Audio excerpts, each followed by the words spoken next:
네, 같이 말씀 보도록 하겠습니다. 신약성경 사도행전 5장 1절서부터 11절까지입니다.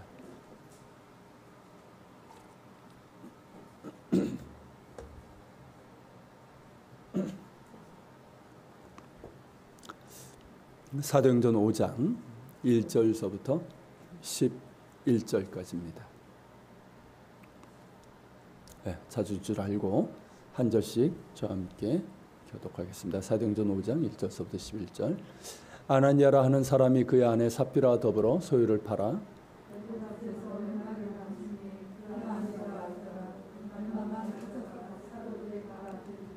베드로가 이르되 아나니아야 어찌하여 사탄이 내 마음에 가득하여 내가 성령을 속이고 땅값 얼마를 감추었느냐.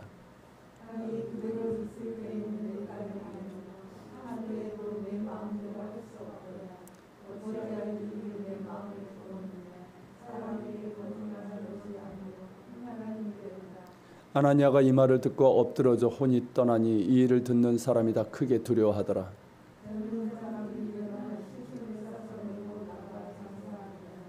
세 시간쯤 지나 그의 아내가 그 일어난 일을 알지 못하고 들어오니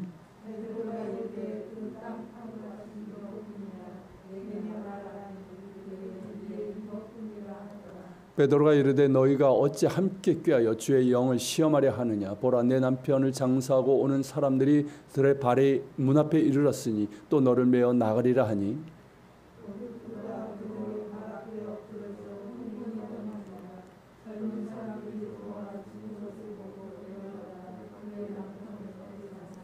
다 같이 온 교회와 아멘. 우리가 지난 주일 초대교회 정말 아름다운 그런 이제 섬김과 교제를 보았습니다. 성도들이 한 마음 한 뜻이 되어서 모든 물건을 통용하고 또 이제 자기 재산을 자기 재물을 조금이라도 자기 것이라고 주장하는 이들이 없었습니다. 그러니까 초대교회 성도들은 예수 그리스도 안에서 자신들이 언약 공동체라는 분명한 인식이 있었고 그런 까닭에 하나님의 명령에 따라 언약 공동체를 만들어 갔습니다. 그 중에 하나가 뭡니까? 너희 가운데 가난한 자가 없게 하라. 너희 손을 펴서 너희 가운데 가난한 자가 없게 하라는 하나님의 명령입니다. 이게 언약 공동체에 주신 명령이잖아요. 그래서 이제 가난한 성도들도 이 공동체 예배와 또 교제, 또 말씀 공부, 이 사역에 참여할 수 있도록 최소한의 생계를 유지할 수 있도록 그렇게 한 것이죠. 그래서 경제적으로 여유 있는 그런 성도들이 자발적으로 자신의 재산을 팔아서 그 값을 사도들에게 바치고 그리고 이제 그것으로 이제 가난한 성도들 돕고 또 급작스러운 경제적인 위기에 처한 성도들을 돕고 그렇게 이제 섬겼습니다. 그런데 사도행전의 저자인 누가는 이 일을 알리면서 바나바라 하는 사람에 대한 기록을 추가를 했습니다. 그 내용이 이제 4장 36절서부터 37절이죠. 내려주시고, 예, 자, 한번 읽어볼까요?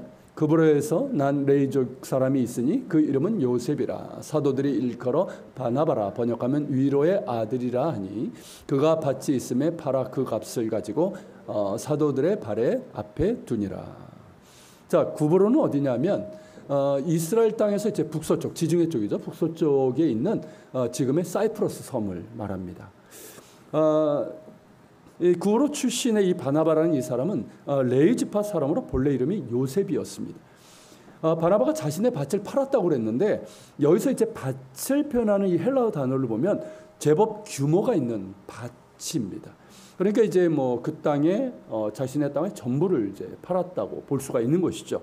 그렇게 이제 자신의 소유로 된 땅 전부를 팔고 그 값을 공동체 유익을 위해서 사도들에게 이렇게 바친 겁니다. 바나바가 그렇게 한 이유는 우리가 지난 주일에 이제 나눴던 것처럼 초대교회 안에 가난한 성도들이 많았기 때문입니다. 가난한 성도들은 어떻습니까? 하루벌이로 이제 근근히 생계를 유지했던 사람들입니다. 그런 까닭에 예배 공동체의 그런 이제 뭐 예배 그리고 이제 교육, 교제, 사역에 참여하는데 어려움이 많았습니다. 그런데 이제 충만한 은혜를 받았잖아요. 그렇지 않습니까? 계속해서 은혜를 받고 성령 충만을 받았으니까 얼마나 참여하기를 원하겠습니까? 그렇지 않습니까? 우리도 그렇잖아요.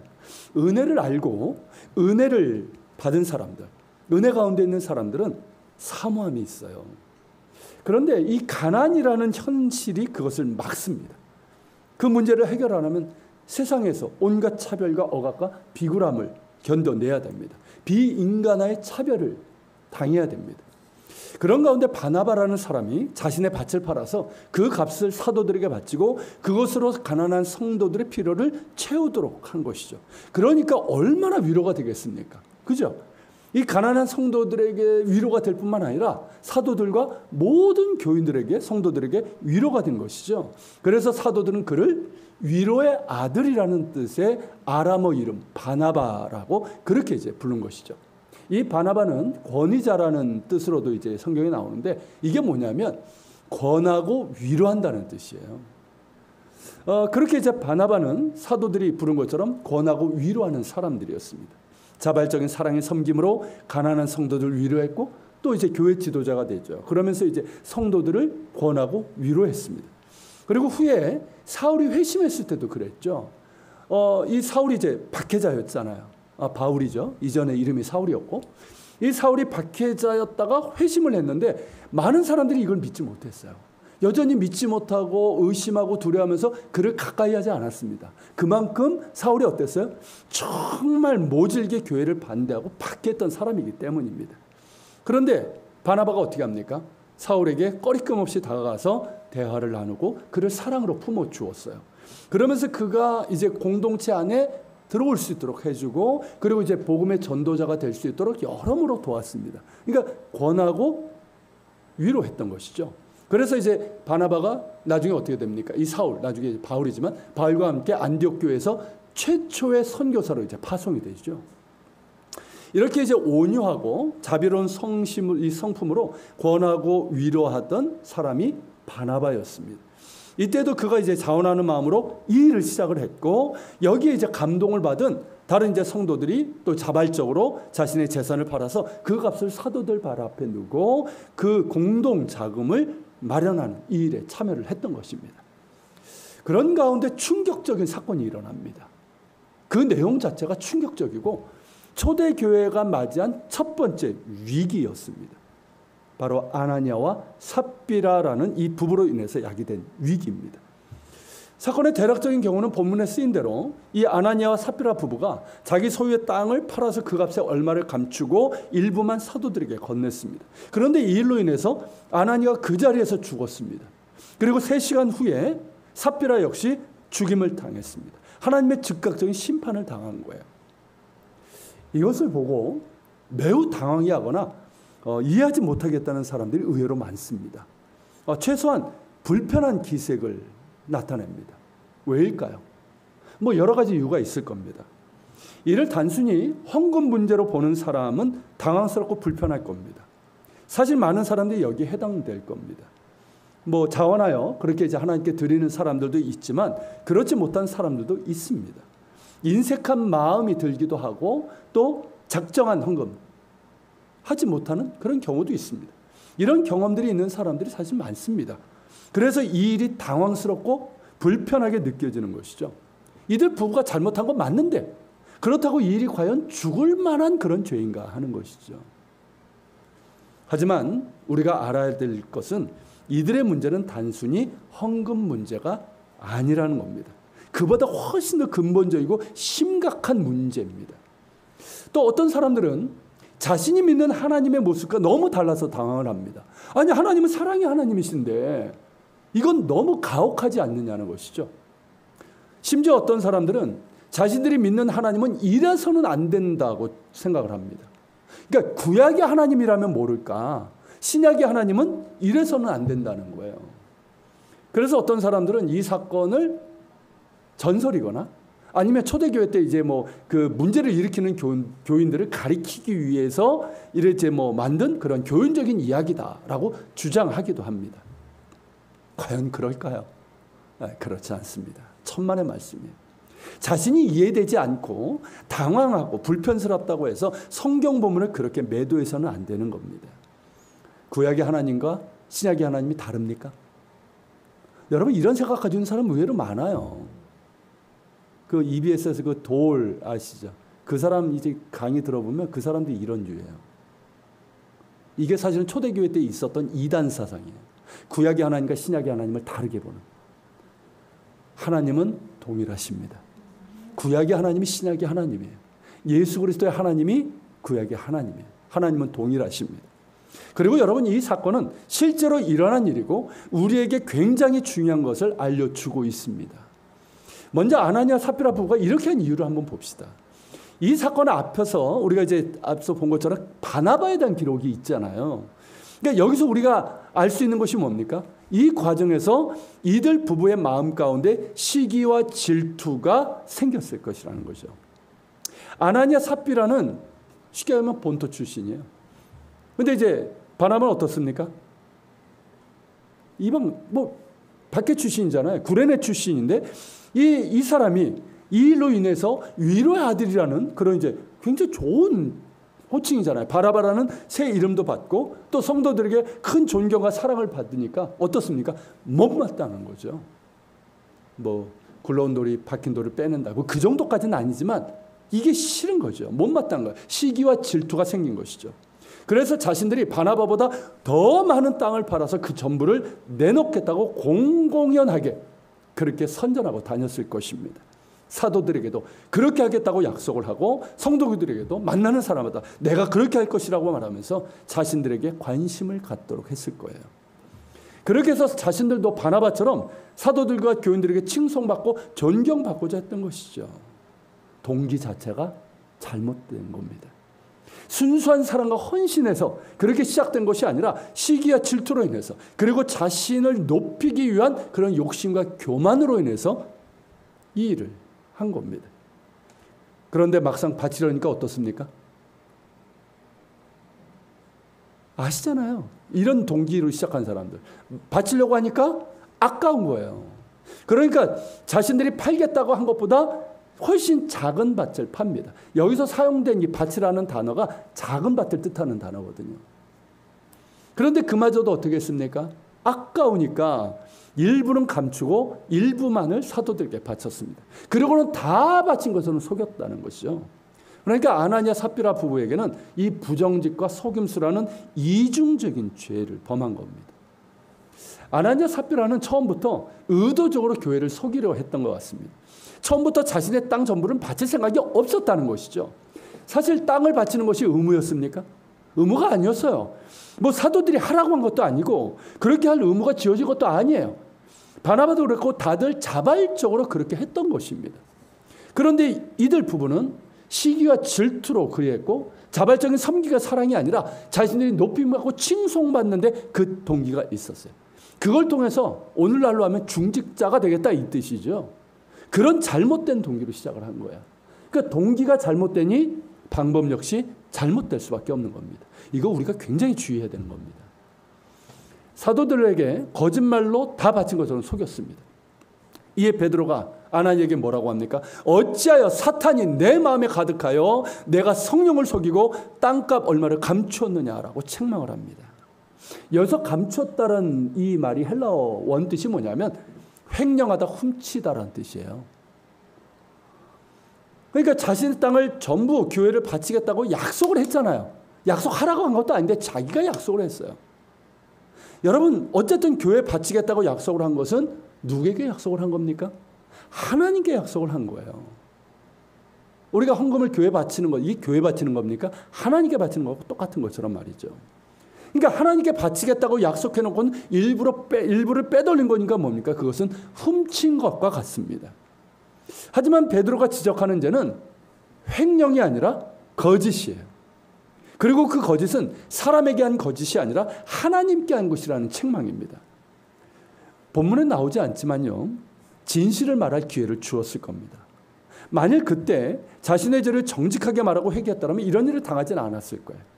그러나 아나니아는 끝까지 속였습니다. 사람의 중심을 보시는 성령께서 베드로에게 그것을 분별하게 하신 것이죠. 성령을 속이고 하나님께 거짓말하는 죄는 사함을 받지 못합니다. 이는 예수님께서 하신 말씀이에요. 자, 마태복음 12장 31절인데 같이 읽어볼까요? 그러므로 내가 너희에게 이르노니 사람에게 대한 모든 죄와 모독은 사하심을 받되 성령을 모독하는 것은 사하심을 얻지 못하겠고. 여러분, 사하심을 못하는 죄가 있다는 거예요. 우리가 사람에 대하여 이제 행한 어떤 죄, 모독은 사하심을 받을 수 있어요. 어떻게? 하나님 앞에 회개할 때 사하심을 받습니다. 하지만 성령을 속이고 하나님께 거짓말을 하면 어떻게 될까요? 그리고 기회가 주어졌음에도 끝까지 속이고 거짓말을 한다면 어떻게 될까요? 여러분, 회개하는 자에게 용서를 베푸시는 성령을 속이고 하나님께 거짓말하는 자가 용서를 받을 수 있을까요? 생각해 보시라고요. 죄를 사해 주시는 분에게, 용서해 주시는 분을 속이고 끝까지 거짓말하는 자가 용서함을 받을 수 있을까요? 예수님의 말씀처럼 성령을 모독하는 자는 사하심을 얻지 못합니다. 아나니아의 부인 삽비라 역시 그러했습니다. 우선 여기서 우리는 남편이 죽었는데 어떻게 부인에게 알리지 않고 시신을 싸서 이렇게 장사할 수 있나 의아하게 생각할 수 있어요. 그렇죠? 그러니까 3시간 후에 돌아왔다 그러니까 그렇게 멀리 있었던 것도 아니란 말이죠. 이것은 뭐냐면 당시 유대인의 규례에 따른 것입니다. 유대인의 규례에는 이런 내용이 있어요. 어떤 사람이 하늘에 의해서, 즉 하나님에 의해서 벌을 받아 죽은 것이라면 그의 시체는 별도의 장례 절차 없이 조용하고 신속하게 처리해야 된다. 그리고 그 누구도 그를 위해서 애통해서는 안 된다라는 규례가 있습니다. 그러니까 성령을 속이고 하나님께 대하여 거짓말을 한 죄로 인해서 하나님의 즉각적인 심판을 받아 죽은 거잖아요. 그러니까 당시의 유대인의 규례에 따라 그리한 것입니다. 자, 삽비라 역시 베드로가 단도직입적으로 묻죠. 진실을 말할 것을 묻습니다. 이게 기회를 준 거예요. 그럼에도 어떻게 합니까? 아나니아와 같이 끝까지 성령을 속이고 하나님께 거짓말을 했습니다. 그래서 삽비라 역시 즉시로 죽었고 그의 남편과 함께 장사를 했습니다. 여러분, 이들의 죄의 심각성이 이제 보이십니까? 누가가 이 사건을 기록한 이유는 단순히 헌금 문제도 아니고요. 그리고 하나님과의 약속을 어기면 큰 벌을 당한다는 것을 보이므로 겁을 주려는 것도 아닙니다. 물론 예물로 하나님을 영화롭게 하는 법을 배워야 됩니다. 그리고 인색함이 아니라 자원하는 마음으로 하나님께 드려야 됩니다. 하나님께 한 약속도 지켜야 됩니다. 여러분들이 만약에 하나님께 서원을 했다면 구약의 말씀처럼 해가 될지라도 지키려고 해야 돼요. 만약에 정말 불가피한 사정으로 하지 못했다면 정말 철저하게 회개를 해야 됩니다. 하나님은 우리가 사람에게 하듯 함부로 그렇게 할 수 있는 분이 아니기 때문에 그래요. 이들의 문제는 뭐냐면 의도적으로 교회를 속이고 거짓말을 한 것인데 그것은 곧 성령을 속이고 하나님께 거짓말을 한 것이에요. 진실을 말할 기회를 주었음에도 끝까지 속이고 거짓말을 했습니다. 사도 바울이 말한 것처럼 하나님은 사람에게 멸시를 받으시는 분이 아니십니다. 갈라디아서 6장 7절 8절인데요. 같이 읽겠습니다. 스스로 속이지 말라. 하나님은 업신여김을 받지 아니하시나니 사람이 무엇으로 심든지 그대로 거두리라. 자기의 육체를 위하여 심는 자는 육체로부터 썩어질 것을 거두고 성령을 위하여 심는 자는 성령으로부터 영생을 거두리로다. 여러분, 하나님은 사람에게 업신여김을 받지 않으시는 분이십니다. 그렇게 할 수도 없거니와 의도적으로 그렇게 할 경우 사함을 받을 수가 없습니다. 아나니아 삽비라처럼 자기의 육체를 위하여 심는 자는 육체로부터 썩어질 것을 거두게 되는 법입니다. 하지만 여전히 잘 이해가 되지 않는 것은 너무나도 즉각적인 심판이기 때문일 겁니다. 물론 진실을 말할 기회가 없었던 것은 아니지만 이들 부분은 즉각적인 심판을 받아 죽임을 당했습니다. 이로 인해서 여전히 당하고 불편한 이들이 있습니다. 여러분, 아나니아 삽비라의 이 범죄와 매우 유사한 사건이 있습니다. 너무 닮은 데가 많아요. 그게 뭐냐면 여호수아 7장에 나오는 아간의 범죄 사건입니다. 자, 이스라엘 요단강을 건너서 본격적인 가나안 정복을 할 때 처음 만난 성이 뭐였습니까? 여리고였죠. 여리고는 제가 예전에 이제 성지 강의 특강을 할 때 여러분들에게 보여드렸던 것처럼 정말 난공불락의 요새입니다. 그런데 하나님의 전적인 역사로 어떻게 됐습니까? 손쉽게 점령을 했잖아요. 그 사건을 아시잖아요. 그런데 이어진 아이성 전투에서 크게 패하고 말았습니다. 여리고에 비하면 아이성은 이름 그대로 아이였습니다. 그만큼 작았다는 것이죠. 그런데 패했던 거예요. 이로 인해서 여호수아와 이스라엘 백성들이 크게 슬퍼하고 그 원인이 무엇인지를 근심을 했습니다. 그런데 그 원인이 뭐였습니까? 여리고를 정복할 때 누군가 하나님의 명령에 불순종한 것입니다. 하나님께서 여리고를 점령할 때 이스라엘 백성들에게 명하신 게 뭐냐면 어떤 물건도 전리품으로 취하지 말고 다 태워서 하나님께 드릴 것을 명하셨습니다. 온전히 하나님께 바치라는 것이죠. 하지만 아간이라는 자가 어떻게 합니까? 값비싼 것을 몰래 빼돌렸습니다. 하나님의 것을 훔친 것이죠. 아간에게도 진실을 말할 기회가 주어졌습니다. 하지만 끝까지 숨겼죠. 그리고 발각되어 그 자리에서 죽임을 당하고 맙니다. 여러분, 이 아나니아 삽비라 사건이 이렇게 아간의 사건과 아주 짝을 이루고 있습니다. 닮은 데가 너무나 많습니다. 둘 다 여러분 어떤 시대에 있었던 겁니까? 새로운 시대를 여는 그런 시점에서 발생을 했고 새로운 시대를 여는 언약 공동체에서 발생한 사건입니다. 하나님께서는 당신의 뜻을 이루시는 특별한 때를 정하십니다. 그리고 그 새로운 시대를 여실 때 당신의 백성들에게 요구하시는 것이 있습니다. 그게 뭘까요? 거룩과 성결이에요.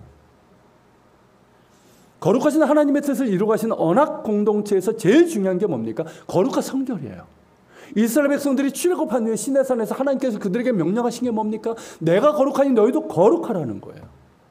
하나님 이스라엘 백성과 언약을 맺으신 게 제일 먼저 명하신 게 거룩과 성결이에요. 자, 성막을 짓고 성막에서 하나님을 예배하는 그 대제사장들에게 명령하신 게 뭡니까? 여호와께 성결. 특별한 성결을 요구하셨어요. 가나안 땅을 정복할 때도 마찬가지였어요. 이제 새로운 시대를 열어가야 됩니다. 죄로 가득한 그 땅을 하나님의 땅으로 만들면서 새로운 시대를 열어가야 됩니다. 그들에게 주어진 게 뭘까요? 거룩과 성결이에요. 순종을 통한 거룩과 성결이에요. 그것을 요구하신 거예요. 그런데 처음부터 그 불순종하여 언약 공동체를 더럽힌 자가 누굽니까? 아간인 거예요. 이는 전쟁을 하다가 일상적으로 얻는 전리품을 취한 그런 문제가 아니라는 거예요. 언약 공동체를 더럽히고 무너뜨릴 수 있는 중대한 범죄이고 약속의 땅에서 새로운 역사를 이루어 가시는 하나님의 뜻을 회방한 중대한 범죄입니다. 만일 아간의 범죄를 그대로 놔두었다면 어떻게 되었을까요? 우리가 흔히 하듯이 말이에요. 잘못한 건 맞는데, 전리품을 취한 건 늘상 있는 일이었고, 순간적으로 그냥 욕심이 생겨서 그렇게 한 일이니까 우리가 적당한 선에서 벌을 주고 그냥 넘어갑시다. 라고 했다면 말입니다. 이런 이유로 많이 넘어가잖아요. 그랬다면 그 죄가 누룩처럼 공동체에 퍼졌을 것입니다. 설레라는 것이 있잖아요. 그죠? 우리 사회에서 많이 보잖아요. 설레라는 거. 아간도 그랬고, 적당한 벌 받고 말았는데, 이 정도면 좀 어때? 요즘 사람들 그런다며요. 한 3년 동안 옥살이 하면은 내가 1억 몰래 챙길 수 있다. 적당히 벌 받고 말지. 그러면서 다들 욕심에 사로잡혀 재물을 탐하고 말았을 겁니다. 그러면 이스라엘은 가나안 족속과 다를 바가 하나도 없는 거예요. 이게 무슨 하나님의 전쟁이고 약속의 땅을 차지하는 거룩한 전쟁일 수 있겠습니까? 가나안 족속은 이방인들은 탐욕과 약탈의 전쟁이죠. 그들이 그 땅을 차지한다는들 그 땅은 곧바로 탐욕과 죄악의 땅이 되고 말 것입니다. 그렇게 된다면 가나안 땅에서 제사장 나라의 거룩한 민족을 세워서 하나님 나라를 이루려고 하시는 하나님의 뜻은 처음부터 무너지고 말 것입니다. 그리고 언약 공동체 역시 처음부터 무너지고 마는 것이죠. 여러분, 아나니아 삽비라의 범죄도 그러합니다. 성령 강림으로 새로운 언약 공동체가 태동이 됐습니다. 성령 충만해서 사랑으로 하나 된 공동체를 이루고 예수 그리스도의 복음을 이스라엘과 온 세상에 전할 거룩한 사명을 감당해야 될 공동체입니다. 그런데 거짓이 들어왔어요. 성령을 속이고 하나님을 속이는 거짓이 들어왔어요. 이를 그냥 놔두면 어떻게 될까요? 순간적인 시기, 질투고 순간적인 욕심으로 인색한 마음이 들어서 그렇게 한 것이니까 적당한 선에서 벌 주고 넘어갑시다라고 했다면, 한국교회에서 그렇게 많이 얘기하는 은혜로 넘어갑시다는 그런 식으로 어물쩍 넘어갔다면 어떻게 됐을까요? 문제가 해결됐을까요? 그 죄가 누룩처럼 퍼져 공동체 전체의 위기에 빠지고 그 안에서부터 무너지고 말았을 것입니다. 서로가 서로를 정죄하고 시기하고 욕심과 인색함으로 행하면서 더 이상 언약 공동체라는 기능을 상실하고 말았을 것입니다. 그러면 하나님 나라를 이루며 세상 끝까지 복음을 전하는 이 사명 감당할 수 있었을까요? 세상과 똑같은데 뭘 할 수 있겠어요? 그냥 무너지고 말았을 것입니다. 그런 까닭에 하나님께서는 이 문제를 엄중하게 다루신 거예요. 성령을 속이고 하나님께 거짓으로 일관한 죄는 사하심을 받지 못하는 죄이기도 하지만 새로운 시대를 열어가는 언약 공동체를 무너뜨릴 수 있는 죄이기 때문에 즉각적인 심판을 내리신 것입니다. 그래서 그 죄를 두려워하고 그 죄의 심각성을 깨달아서 공동체가 더욱더 거룩과 성결의 한마음한 뜻으로 힘쓰라는 메시지를 주신 것입니다. 여러분, 실제로 이스라엘 백성이 아간의 범죄와 심판 이후에 어떻게 되는지 아십니까? 다시 한마음 한뜻이 됩니다. 그러면서 정말 성결에 힘썼고 그래서 가나안 정복의 사명을 감당할 수 있었습니다. 초대교회 역시 그랬어요. 이 아나니아 삽비라의 이 부부로 인한 위기 후에 더욱더 한마음이 되어서 경건하고 정말 거룩하고 성결한 공동체를 이루기 힘썼고 많은 표적이 일어났고 복음을 전할 수 있었습니다. 여러분, 바로 이런 맥락에서 이 사건을 봐야 되는 거예요. 그리고 우리에게 주는 교훈도 마찬가지입니다. 공동체의 성결에 힘써야 된다는 거예요. 이는 곧 우리 개인의 성결이기도 합니다. 내가 거룩하니 너희도 거룩하라. 이것이 하나님의 뜻이에요. 너무나 당연합니다. 거룩하신 하나님의 은혜로 은혜받아 구원받아 하나님의 자녀가 된 것이 우리입니다. 그리스도의 보혈로 핏값을 주고 세운 공동체가 교회입니다. 고린도서 3장 16절부터 17절에서 이렇게 말씀하고 있죠. 자, 같이 읽겠습니다. 너희는 너희가 하나님의 성전인 것과 하나님의 성령이 너희 안에 계시는 것을 알지 못하느냐. 누구든지 하나님의 성전을 더럽히면 하나님이 그 사람을 멸하시리라. 하나님의 성전은 거룩하니 너희도 그러하니라. 여러분, 이 말씀을 엄중하게 들어야 됩니다. 우리는 하나님의 성령을 모신 하나님의 성전입니다. 믿습니까? 기억하셔야 됩니다. 성전은 거룩하고 성결해야 됩니다. 거룩과 성결은 선택사항이 아니에요. 반드시 그래야 되는 당연하고 필연적인 조건입니다. 거룩을 상실하고 성결하지 못한 성전은 더 이상 성전이 아닙니다. 지금 한국교회 위기가 어디 있습니까, 여러분? 거룩과 성결을 상실한 것 아닙니까? 구체적인 이야기를 제가 말해봐야 마음이 아픈 일이기 때문에 제가 하지 않겠습니다. 거룩을 회복해야 됩니다. 하나님의 말씀에 따라 성결한 삶을 회복해야 됩니다. 모든 거짓과 탐욕의 속임수를 버려야 됩니다. 교회 안에 이 거짓이 너무 난무해요. 이 탐욕이 난무합니다. 버리고 회개해야 됩니다. 정직해야 됩니다. 정말 정직해야 됩니다. 교회 안에서도 정직해야 되고 하나님께는 말할 것도 없고 교회 안에서도 정직해야 되고 사회에서도 정직해야 됩니다. 초대교회의 능력은 정직에 있었어요. 교회 안에서도 정직했고 교회 밖에서도 정직했습니다. 그러니까 사람들이 믿을 수 있었던 거예요. 정직해야 됩니다. 진실해야 됩니다. 여러분, 거짓은요 모든 것을 망가뜨립니다. 아시죠? 거짓은 여러분 관계를 망가뜨려요. 하나님과 관계를 망가뜨리고 우리 서로 관계를 망가뜨리는 게 거짓이에요. 정직해야 됩니다. 내가 잘못을 행했어도 진실해야 됩니다. 그리고 겸손해야 됩니다. 교만은 패망의 선봉이고 넘어짐의 앞장이에요. 여러분, 겸손함을 하나님 앞에 엎드려야 됩니다. 그리고 시기 질투가 아니라 내가 높임을 받기 위해서가 아니라 정말 겸손함으로 또한 진실함으로 형제자매를 사랑하며 섬겨야 됩니다. 죄를 미워하고 악은 어떤 모양이든 버리십시오. 그래야 됩니다.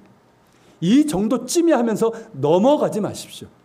죄의 누룩이 온몸에 퍼지고 공동체 전체에 퍼지게 해서는 안 됩니다.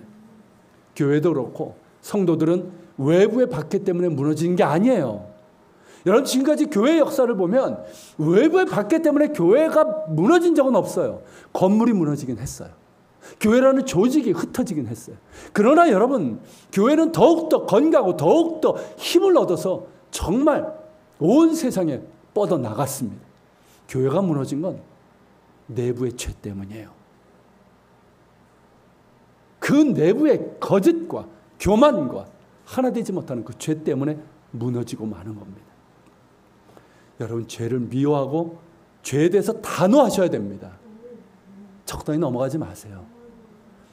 만일 죄를 범했다면 즉시로 회개하고 돌이켜야 됩니다. 타협하지 마십시오.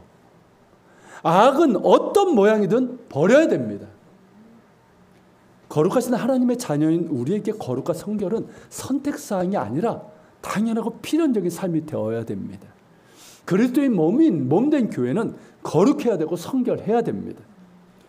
여러분, 하나님께 쓰임받으려면 하나님께서 쓰실 수 있도록 성결해야 됩니다. 교회도 그렇고 여러분 자신도 그런 거예요. 여러분들이 정말 하나님께 쓰임받는 인생이 되기를 원한다면 하나님께서 쓰실 수 있도록 성결한 삶을 살아가십시오. 그럴 때 하나님께서 들어서시는 것이고요. 또 교회 역시 거룩한 하나님의 언약 공동체로서 설 수 있고 주님께서 주신 사명을 감당할 수 있습니다. 세상에 대해서 빛과 성읍으로서의 사명을 감당할 수 있는 것이죠. 그리고 여러분, 아나니아 삽비라가 어떻게 이렇게 됐을까요? 어쩌다 이 지경까지 되었을까요? 이들 역시 초대교회 멤버 아니었습니까? 그런데 어쩌다가 이렇게 되었을까 하는 거예요. 자신들을 사탄에게 내어주었기 때문입니다. 3절에서 베드로는 아나니에게 어찌하여 사탄이 내 마음에 가득하여 내가 성령을 소멸하고 책망을 했죠. 여러분, 지금 이 대비가 보이십니까? 성령 충만한 공동체와 사탄으로 그 마음이 가득한 아나니아 삽비라 부부, 이 대비가 보이시냐는 거예요. 성령이 인격적인 하나님이신 것처럼 사탄 역시 인격적인 영입니다. 무생물에게 역사하는 거 아니에요. 짐승에게 역사하는 거 아니에요. 인격적인 존재인 사람에게 역사하는 거예요. 자신의 죄를 회개하고 순종하는 자, 정말 주님을 사랑하고 성령을 사모하는 자에게 성령께서 충만하게 거하십니다. 그게 성령을 초대하는 거예요. 인격적으로 내가 성령을 모시는 거예요. 그러면 인격적인 영이신 성령께서 우리 가운데 거하시는 거예요. 사탄 역시 그러합니다. 시기 질투로 행하고 욕심 가운데 거짓을 행할 때, 교만이 행할 때 어떻게 됩니까? 그것은 사탄에게 내 마음을 내어주는 것이에요. 사탄이 옳다구나 하면서 그 마음을 노립니다. 그런 마음이 들 수는 있어요. 그게 우리의 연약함이에요. 그런 마음이 들 수 있지만 그냥 놔두면, 그 유혹을 따라가다 보면 사탄에게 내 마음을 내어주는 것이 되고 그것이 반복되다 보면 어떻게 될까요? 아나니아 삽비라처럼 사탄의 지배를 당할 수 있습니다. 그럼 사탄의 놀이개감이 되고 마는 거예요. 사탄은 속이는 자요 거짓의 아비입니다.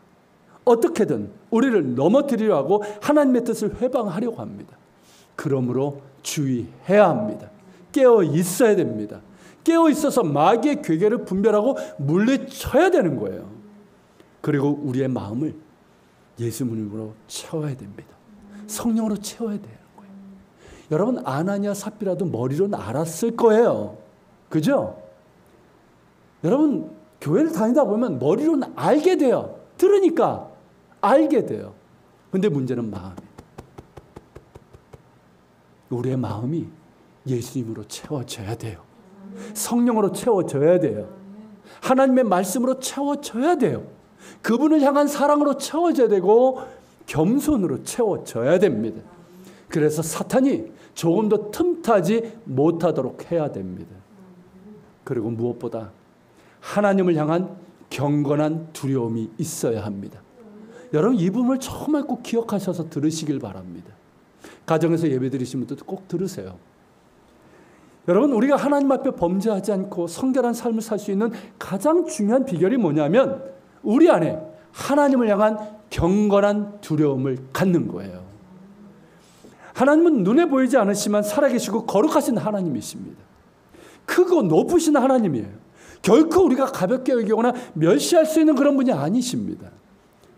하나님이 우리를 사랑하시는 우리의 아버지신 것은 맞지만 동시에 하나님은 죄를 미워하시고 악을 심판하시는 공의의 하나님이십니다. 내가 무슨 짓을 하든 눈 감아주고 다 용서해주는 순하고 순하게 짝이 없는 그런 옆집 아저씨가 아니라는 말이에요. 그렇게 생각하는 사람들이 많아요. 그런 게 어떻습니까? 방자하게 행하는 거예요. 하나님 없는 사람처럼 행하는 거예요. 하나님은 그런 분이 아니에요. 여러분, 이사야 선지자가 성전 예배 중에 거룩하신 하나님의 임재를 경험하고 나서 그가 한 말이 뭡니까? 화로다 나여 망하게 되었도다. 내가 입술이 부정한 백성 중에 내가 거하니 내가 죽게 되었도다. 여러분, 베드로가 예수님을 처음 만났을 때, 부르심을 받았을 때 한 말이 뭡니까? 밤새 고기를 잡으려고 했지만 잡지 못했어요. 그런데 예수님이 깊은 곳에 가서 그물을 던지라고 하셨죠. 그래서 던졌더니 물고기가 그물이 찢어질 정도로 잡혔단 말이죠. 그러고 나서 이분이 하나님의 아들이라는 것을 발견하고 그가 한 말이 뭡니까? 나는 죄인이로소이다. 나를 떠나소서. 나는 죄인이로소이다. 이게 여러분 경건한 두려움이에요. 하나님을 향한 경건한 두려움. 초대교회 성도들 역시 하나님을 향한 경건한 두려움이 있었지만 이 일로 인해서 더욱더 경건한 두려움을 갖고 한마음 한뜻이 되어서 하나님을 섬기고 교회를 섬기고 형제 자매를 섬겼습니다. 여러분, 교회는 하나님을 향한 경건한 두려움이 작동해야 됩니다. 왜 교회 안에서 사람들이 그렇게 방자하게 행할까요? 한국교회 한번 보세요. 왜 이렇게 방자하게 행할까요? 왜 그렇게 자기 소견에 옳은 대로 마치 사사기 말처럼 자기 옳은 대로 자기 소견처럼 행할까요? 왜 그렇게 큰 소리를 낼까요? 왜 그렇게 자기가 높아지려고 교만을 행하고 거짓과 욕심 가운데서 공동체를 어려움에 빠뜨릴까요? 하나님을 두려워하지 않기 때문에 그래요. 말은 하나님을 말하는데 하나님을 두려움이 없어요. 하나님은 크고 두려우신 하나님, 거룩하신 하나님이십니다. 죄인이 감히 가까이 할 수 없는 거룩하시고 영화로우신 하나님이십니다. 그런 하나님이 우리를 긍휼히 여기사 독생자를 내어주신 거예요. 그래서 우리를 향한 사랑을 확증해 주셨습니다. 그래서 우리는 그 은혜에 감사하면서 동시에 어떻습니까? 하나님을 향한 경건한 두려움으로 하나님을 예배하는 거예요. 예배란 그런 겁니다, 여러분. 모든 신앙생활이 그런 거예요. 하나님을 향한 경건한 두려움을 품고 십자가 앞에 나아가는 거예요. 크고 두려우신 하나님 앞에 겸손히 엎드리는 것이고 내가 탈취한 주인 자리에서 내가 내려와서 그 자리를 하나님께 다시 돌려드리는 거예요. 그것이 나는 죽고 예수로 사는 거예요. 나는 여전히 연약하고 하나님의 은혜 없이는 살 수 없음을 아는 거예요. 여전히 하나님의 말씀을 들어야 살 수 있음을 아는 거예요. 하나님께서 나를 받으시고 만져주시고 고쳐주시고 새롭게 해주시고 충만하게 해주시기를 구하면서 엎드리는 거예요. 여러분, 이것이 경건한 두려움이에요. 그리고 이러한 경건한 두려움을 갖고 하나님 앞에 나아가는 것이 예배입니다, 여러분. 우리의 모든 신앙생활이에요. 그럴 때 교회는 여러분, 내가 무엇을 하는 곳이 아니라 내게 무슨 일이 일어났는가를 경험하는 곳이 됩니다. 많은 사람들이 착각을 해요. 교회에서 내가 무엇을 하고 무엇이 되어야 된다고 생각을 해요. 교회는 그런 곳이 아니에요. 교회는 내가 무엇을 하고 무엇이 되어야 하는 곳이 아니라 내게 무슨 일이 일어나는 것을 경험하는 곳입니다. 나는 하나님을 향한 경건한 두려움을 갖고 하나님 앞에 나아가 예배하고 말씀을 듣고 기도한 것밖에 없는데 내 안에 어떤 일이 일어나는 것이지요. 내 안에 치유와 변화가 일어납니다. 거룩과 사랑과 순종의 힘이 생깁니다. 내 의지가 변하고 내 지식이 변하고 가치관이 변하면서 이상한 일이 일어난단 말이죠. 그런데 그 이상한 일이 일어날수록 나는 하나님의 사람이 되어가요. 나는 그리스도의 사람이 되어가요. 그리스도를 닮아가는 사람이 되어갑니다. 그런 성도들이 모인 교회도 거룩한 공동체가 되는 것이죠. 이 모든 일을 성령께서 하십니다. 교회는 그런 이상한 일을 경험하는 곳이에요. 우리 모두가 그런 경험을 해야 합니다. 하나님을 향한 경건한 두려움을 가져야 됩니다. 이것이 사라지면 아간과 같은 일이 일어나는 거예요. 아나니아 삽비라 같은 이런 일들이 일어나는 거예요. 지금 한국교회에서 일어나고 있는 이런 방자한 일들이 일어나는 거예요. 하나님을 향한 경건한 두려움을 가질 때 우리는 바나바 같은 그런 일들을 하게 되는 거예요. 정말 자원하는 마음으로 나의 것을 하나님께 드리게 되는 거예요. 인색함이 아니라 자원하는 마음으로. 그리고 온유하고 내가 높임 받으려는 그런 마음이 아니라 시기 질투가 아니라 정말 온유하고 넉넉한 사랑으로 형제 자매를 권하고 위로하는 자가 되어서 공동체를 더욱더 견고하고 풍성하게 하는 도구가 될 수 있습니다. 잊지 마십시오. 꼭 기억하십시오. 하나님을 향한 경건한 두려움이 우리 가운데 있어야 됩니다. 이게 가득해야 됩니다. 그런 우리가 될 수 있기를 축원합니다. 같이 기도합시다. 오늘 말씀을 기억하면서 기도합시다. 하나님, 오늘 너무나 충격적인 사건을 보았습니다. 예전엔 우리가 이 모습을 보고 당황하고 이해가 되지 않고 불편했는데 그 사건을 보니 하나님께서 그렇게 하시는 것이 마땅하고 그렇게 하셔야만 했습니다.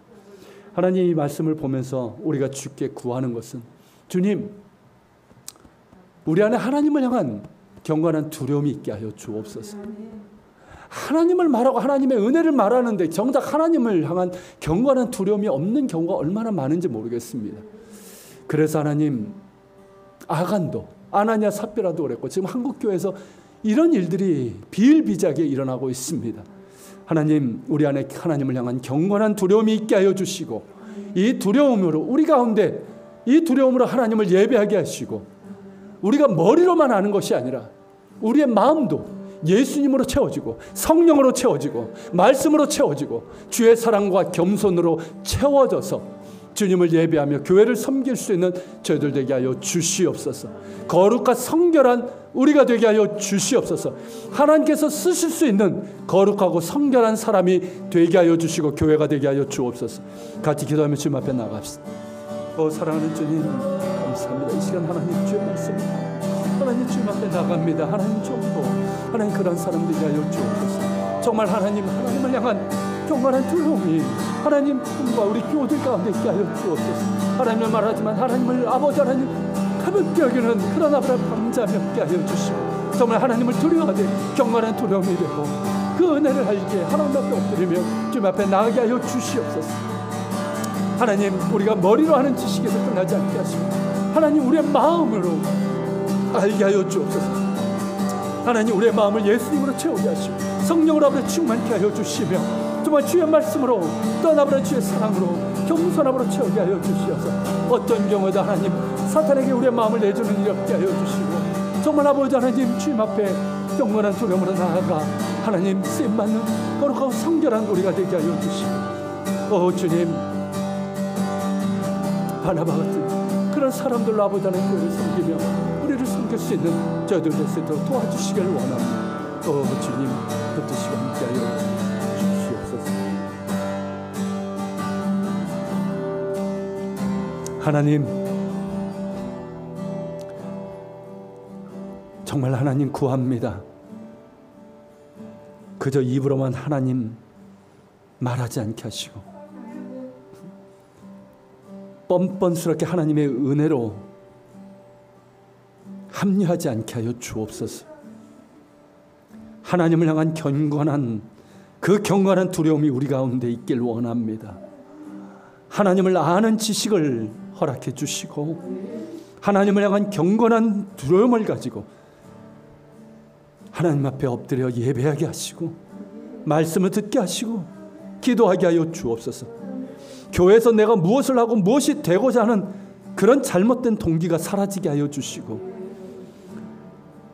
경건한 두려움을 가지고 하나님을 예배할 때 내 안에 어떤 일이 일어나는지를 경험할 수 있는 저희들 되게 하여 주옵소서. 주님, 우리의 마음이 예수님으로 채워지길 원합니다.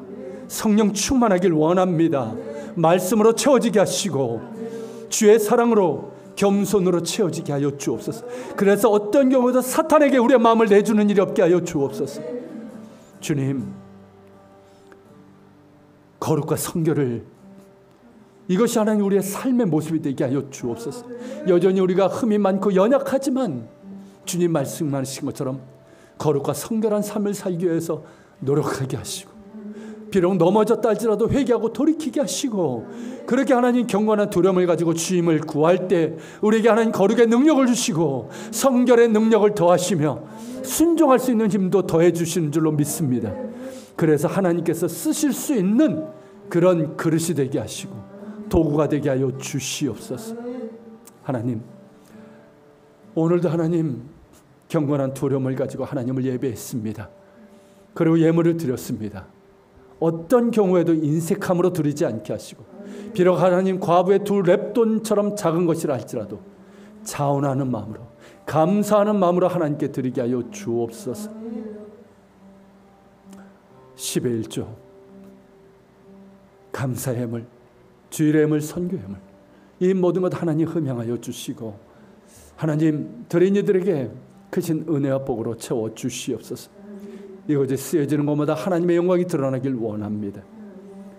이제는 우리 주 예수 그리스도의 은혜와 아버지 하나님의 그 크신 사랑과 성령님의 감화감동 교통 역사하심이 하나님을 향한 경건한 두려움을 가지고 예배하며 또한 교회를 섬기며 성도들을 섬기며 그렇게 하나님께 쓰임받는 그런 사람, 그런 교회가 되기를 원하는 우리 모든 지체들 머리 위에, 우리 예한교회와 이 땅에 있는 교회들 위에, 조국 대한민국과 북한 땅, 이스라엘 땅에 세계 곳곳에서 복음을 전하는 선교사들과 박해적에 있는 그리스도인들 머리 위에 함께 하시기를 간절히 축원하옵나이다.